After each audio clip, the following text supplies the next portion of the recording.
छत्तीसगढ़ में भारतमाला प्रोजेक्ट की गड़बड़ी से जुड़ा एक और बड़ा घोटाला उजागर हुआ। अब इसी प्रोजेक्ट के तहत भू अर्जन में जैतू साहब मठ की जमीन के मुआवजे में गंभीर अनियमितताओं का खुलासा हुआ।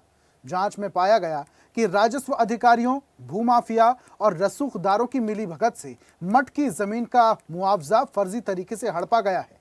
अब मंदिरों में दान दी गई जमीन की गड़बड़ी पर प्रदेश में सियासी पारा हाई हो गया है। देखिए खास रिपोर्ट। छत्तीसगढ़ में भारतमाला प्रोजेक्ट के घोटालों की गूंज अभी थमी भी नहीं थी कि अब एक और सनसनीखेज मामला सामने आ गया है। जी हां, पवित्र जैतू साहब मठ की जमीन के मुआवजे को भ्रष्ट अधिकारियों और भूमाफियाओं ने मिलकर हड़प लिया। फर्जी दस्तावेजों के जरिए एक महिला को बेटी बनाकर करोड़ों रुपए का मुआवजा गलत हाथों में बांट दिया गया।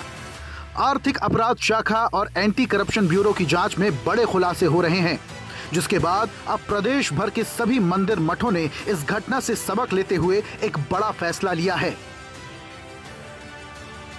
यानी सभी मंदिरों के ट्रस्टों को मिलाकर महा ट्रस्ट बनाने की घोषणा हुई है और इसी फैसले के बाद इस मामले पर सियासी पारा भी हाई हो गया है। पूर्व कांग्रेस प्रदेश अध्यक्ष धनेंद्र साहू ने इस पर सरकार को आड़े हाथों लिया। उन्होंने कहा कि बीजेपी खुद को धर्म को संरक्षण देने वाली पार्टी बताती है, लेकिन उसी के राज में मठ मंदिरों की संपत्ति सुरक्षित नहीं है।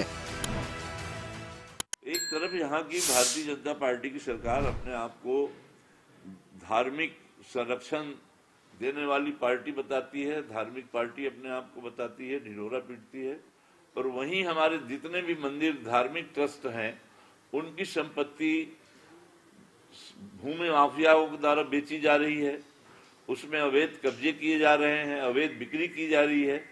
और इस सरकार के रहते भी हमारे मंदिर मस्जिद मस्ट जो है वो सुरक्षित नहीं है और आज विवश होना पड़ रहा है हमारे सभी मंदिर ट्रस्ट के ट्रस्टियों को कि वो सभी ट्रस्टों को मिलाकर एक महा ट्रस्ट गठन करने की जो सोचना पड़ा है, उन्हें फैसला लेना पड़ा है।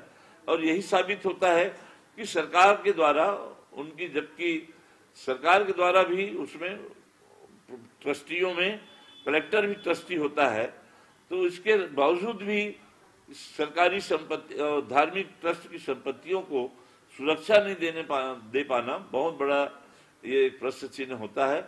और ये अपने आप में साबित होता है कि सारे ट्रस्टी मिलकर के आज जो महा ट्रस्ट गठन कर रहे हैं कि अपने मंदिर मठों की संपत्ति को सुरक्षित रख सके, ये इससे बढ़कर के दुर्भाग्यजनक स्थिति और क्या होगी।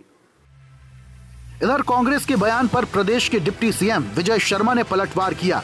उन्होंने कहा, धर्म के आड़ में हम राजनीति नहीं करते, राम मंदिर का विषय था, वो हमारा लक्ष्य था। अगर महा ट्रस्ट बन रहा है तो इससे स्पष्ट होता है कि मंदिर ट्रस्ट उनकी जमीन भ्रष्टाचार की भेंट नहीं चढ़ने देना चाहते। धर्म के आड़ पे हम तो राजनीति करते ही नहीं है, हमारे लक्ष्य हैं वो स्पष्ट हैं। राम भगवान के मंदिर का विषय था, वो हमारा लक्ष्य था। बनवाया, फिर भी अयोध्या में नहीं मिला वोट, तो वोट नहीं मिलेगा तो नहीं बनवाएंगे, ऐसे थोड़े, बन तो बनवाएंगे। एक बाबरी ढांचे के ध्वंस का विषय था, उस बाबरी ढांचे के ध्वंस के समय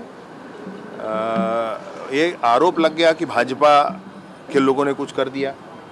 चलो आरोप भी लग गया, तो क्या भाजपा 3 राज्यों सरकार बर्खास्त हुई, मध्य प्रदेश, उत्तर प्रदेश, 3-4 राज्यों से, तो तुरंत ही चुनाव हुआ, 6 महीने में सरकार आ गई क्या हमारी?